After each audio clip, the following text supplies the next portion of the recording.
પૂજ્ય દાદાના ચરણોમાં વંદના. ભાઈ શ્રી છોટુભાઈ, મધુબેન તથા એમનો સમસ્ત પરિવાર, ઉપસ્થિત વડીલો, માતાઓ, ભાઈઓ, બહેનો સૌ જતી સતી ગંગાને લક્ષ્મીચંદ બાપુના જય રામદેવજી. અત્યાચાર, પાપાચાર અને આસુરની ઉત્પત્તિ થાય ત્યારે ત્યારે ભગવાન કોઈ ને કોઈ અવતાર ધરીને ભારત વર્ષની આ ધરતી પર પધાર્યું. ત્રેતામાં પ્રભુ રામ સમસ્ત સમાજને જીવન કેમ જીવવું જોઈએ, માતા પિતા ગુરુ બંધુ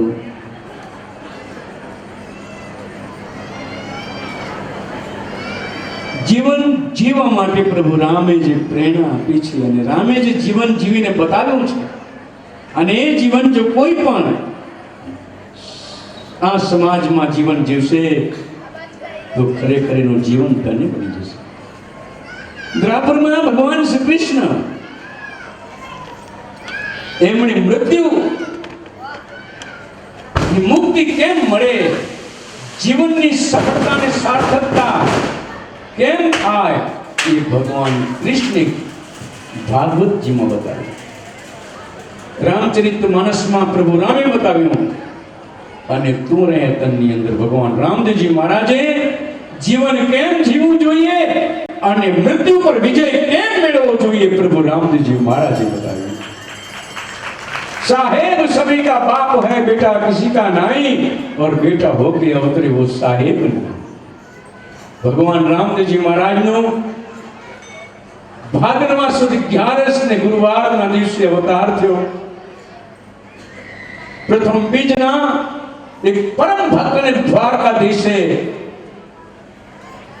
दर्शन कराया અને અવતાર લઈને ભગવાને અનેક લીલાઓ કરી.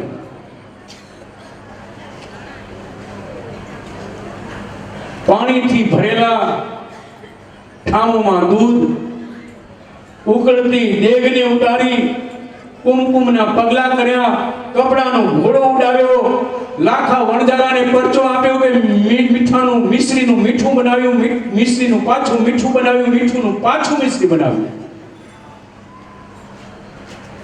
ભેરવાને ભંડાર્યો,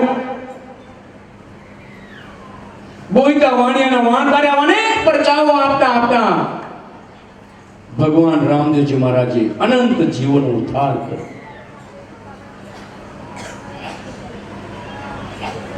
પ્રભુના ચરિત્રનો કોઈ પાર નથી, અમાર અને અપાર.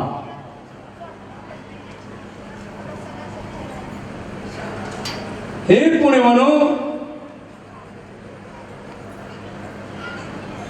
ભગવાન આ ધરતી પર અવતાર લઈને ફક્ત પરચા આપ્યા એટલું જ નહીં, ધર્મની સ્થાપના કરી એટલું જ નહીં, પણ શ્રેષ્ઠમાં શ્રેષ્ઠ પ્રભુ રામદેવજી મહારાજે એક કાર્ય કર્યું કે તમને ને મને બધાને નજીક લાવ્યા. જ્ઞાતિ જાતિ ઊંચ નીચ અમીર ગરીબ ના જે બંધનો હતા, એ બંધનોને જો તોડ્યા હોય તો રામદેવજી મહારાજે તોડ્યા છે. કે માનવ માનવમાં ભેદ નહીં, અને જ્યાં ભેદ હોય ત્યાં ખેદ ઉત્પન્ન થાય, અને જ્યાં ખેદ ઉત્પન્ન થાય ત્યાં કોઈ દિવસ શાંતિ, આનંદ, પ્રેમ એનું જ્ઞાન કોઈ દિવસ થતું નથી. પણ જ્યારે આ ભેદ સ્થિતિનું નિર્માણ થાય ત્યારે જીવ માત્રનું કલ્યાણ થાય. એટલું જ નહીં, મળેલો મનુષ્ય અવતાર એનો સફળ થઈ જાય. ચરિત્રની વાત બીજી આરતી પછી કરવી છે,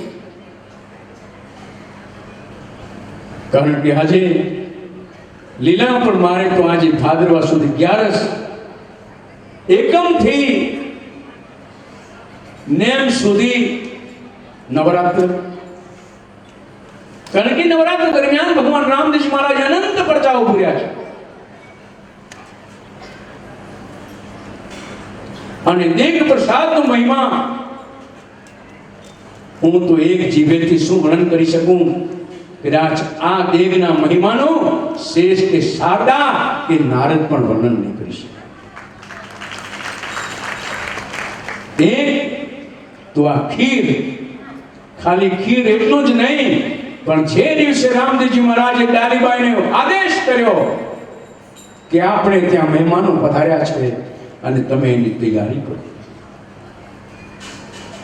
કારણ કે રામદેવજી મહારાજની પરીક્ષા કરવા માટે મક્કા મદીનાથી તો પીરો ઓલિયા પધાર્યા, પણ રણુજાની અંદર બાબા રામદેવજી મહારાજની પરીક્ષા લેવા માટે 1,80,000 ઓલિયા આવે. આજે ગમે તેમ કરીને રામદેવજી નીચે પાડવા છે, પણ એટલું યાદ રાખજો, કોકને નીચા પડવાથી કોઈ ઊંચું થયું નથી, પણ તમે કોકને માન અને આદર આપશો, કોકના ગુણ તરફ દ્રષ્ટિ કરશો, તો હું ચોક્કસ કહીશ છે એક દિવસ તમારું સ્થાન ઘણું ઊંચું હશે. રામદેવજી મહારાજે પોતાનું સ્થાન કોઈ દિવસ ઊંચું નથી રાખ્યું. રામદેવજી મહારાજે તો પોતાનું સ્થાન હંમેશા નીચે રાખી અને પોતાના ભક્તોનું આસન હંમેશા ઊંચું રાખ્યું છે.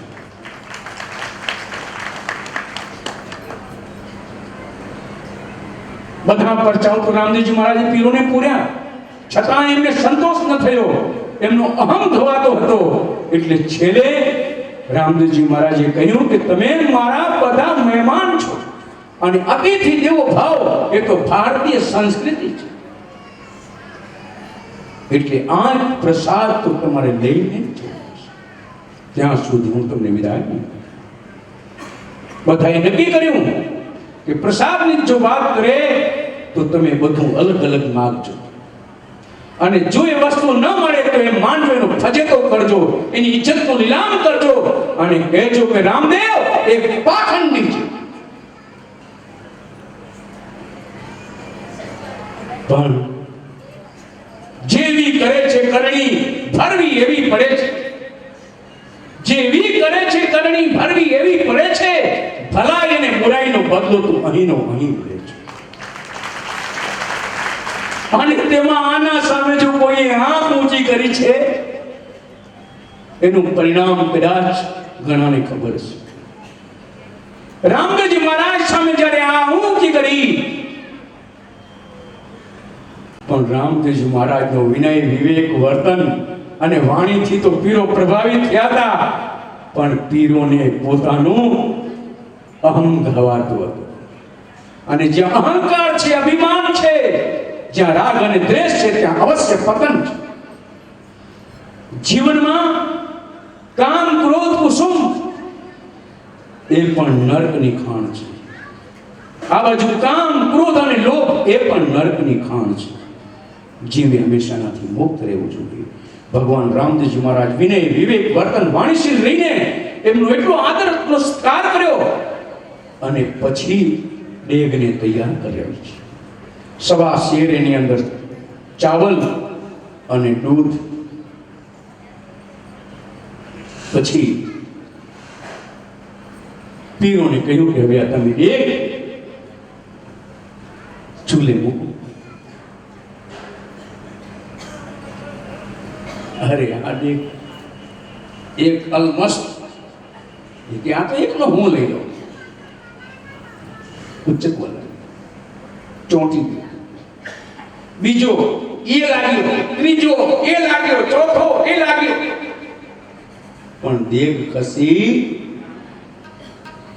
જે સીતા સ્વયંવરની અંદર રાવણ જેવા કઈક હારીને ચાલ્યા ગયા, કારણ કે એમાં અહમ હતો, અહંકાર હતો, અને અહમ અને અહંકાર આવ્યો એટલીની હાર નિશ્ચિત છે. પણ જેના જીવનની અંદર